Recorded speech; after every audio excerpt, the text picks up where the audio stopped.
Hey up everybody, and who's into retro gaming? Well, if you are, then I believe I have you covered here in the guise of Goliath Depot. This one's described as a 2D arcade game taken straight from the early 80s. Close all doors, kick the enemies, and speedrun your way through 40 unique levels. So feel free to hit those like and subscribe buttons whenever you feel like it. And let's get on to discussing them controls. So as you probably imagine, they're pretty basic, but this is normally not always the case for these retro games. And to be honest with you, they actually felt quite good. Left, right, up, down, ladders, and also a jump. You can also slam doors, which by the way is kind of the main aim of the game. But by slamming the doors, you actually send out kind of like a pulse wave, which takes out enemies, or at least freezes them for you to go and kick them. But this kick is automatic, so you're just running through them essentially. And so as I mentioned, the aim of the game is actually to slam all these doors, not get caught by the enemies, and make it to the even bigger glowy door at the very end that opens once you've done all your objectives. Each level is timed, so I guess that's the speed running element of it, and also you get a score. You can also collect these coins so that when it does come to that time where you have to restart, well, you can use a continue for a cost, of course. So it actually does make sense having those coins in and indeed collecting them as you go along. And there's even one of those CRT filters, although this one doesn't seem to be too extreme, even on the extreme setting.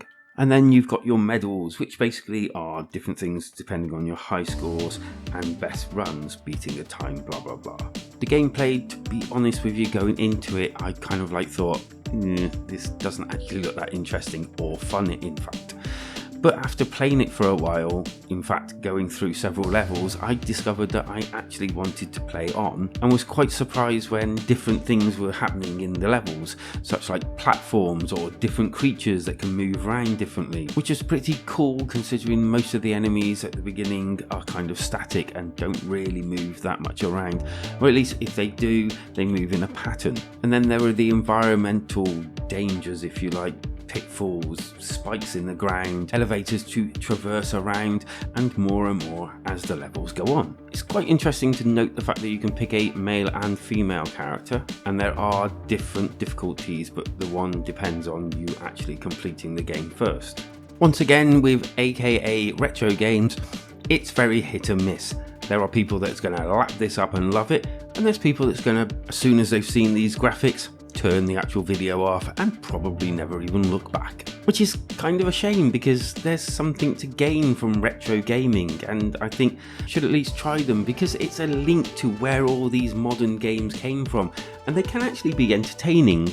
I felt they really captured the retro visuals, which is one major thing when making a retro game. And although I always thought it's probably really easy to capture that sort of thing, it probably is actually quite a difficult thing to do. And I had the same feeling with the sounds, which, I don't know, I just find retro sounds really annoying. The music is annoying and I had to turn it down, but that's me. I know that's what a retro game sounds like, and all the little sounds, yeah, alright, they're modernised and everything, but it's still not my personal cup of tea. But I put up with it because of the gameplay. And yeah, I know that sounds kind of weird, but it's just the way I am. That said, if you've enjoyed this video so far, then why not hit that like and subscribe button? It really does do the channel a favour. And let's get back onto the score. And with the fact that I was really expecting this game to pretty well suck, but ended up enjoying it, and although I wasn't the best player playing it, I still had fun. So I'm going to be giving Goliath Depot a slightly above average 6 out of 10. So let us know whether you're going to be purchasing this one, and come join us in our Discord. Link is down below, because life is better when we game together.